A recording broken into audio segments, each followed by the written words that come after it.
Hey guys and gals, what's going on? We're here to talk about something that really comes down to your opinion, and I want to hear what you guys and gals think in the comments below. What's your opinion on this subject? And the subject is it better to play an overpowered character or an underpowered character?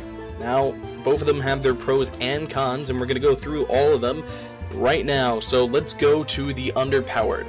Now, underpowered, when you play as that, it feels like you're being some sort of low-tier hero. You play the characters that nobody else even dares to touch because they are labeled as the worst characters in the game.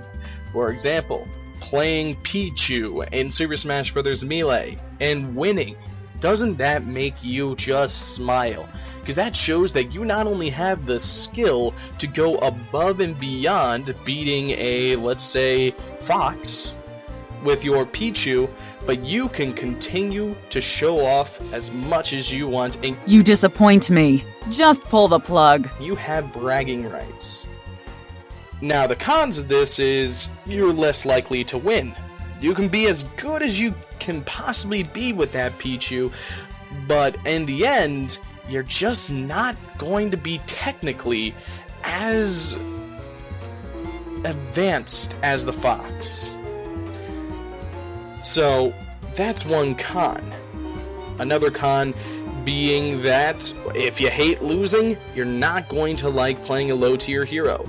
A pro is, and it can be a con, is that you can blame playing your low-tier hero, your low-tier character, on you losing.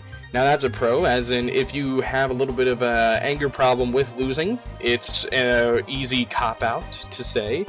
But if you use that all the time, and your only excuse is, I'm playing the worst character in the game, so of course you won, that's not a good thing. So playing low tier can have its pros and cons. For me, myself, I like playing low tiers. They're fun if I have fun with those characters. If I don't have fun with those characters and they're still low tier, I'm not just going to pick out the character just because they're low tier. I'm going to pick out the character because I had fun playing that character. So that's my opinion on low tiers. I feel like it has a bit more pros, but its cons really do shadow the pros just a bit, with how it can make your playstyle feel a little bit more excusatory. Now with overpowered characters, you feel like you're in power. You have the best character in the game, and you're winning and winning and winning. If you love to win, playing overpowered characters is such a thrill ride, because you will win. A con is that if you lose with your overpowered character, you might get hurt a little bit more than if you were playing just a normal powered, and especially more if you were playing an underpowered character. If you lose with an overpowered character, you know it's because of that character that you just went up against has more skill than you. And the knowing of your lack of skill may make some people really mad. So that's one con of playing an overpowered character. You have no excuses to why you lost. It's always because you had less skill. You're the less skilled player, and that can really hurt some people's ego. Another pro to playing an overpowered character is just the rush that you get from just dominating your opponent. The sense that you can touch a character, like let's say Zero in Ultimate Marvel vs. Capcom 3. Zero has some moves and a really well-known "You've gone too far, Samson!" lightning loop combo that can pretty much one-touch kill any character in the game if he has the meter for it, and he can build meter while doing it. And knowing and having that knowledge and use of that whole entire arsenal of Zero, which is really good, is just something that gives you a thrill ride, knowing that you're completely dominating your opponent. A con could be, if you want to make sure that your opponent is having a good time as well, if you are doing casuals and all you really know is how to play an overpowered character, a con might be, you're gonna get called out on playing that overpowered character.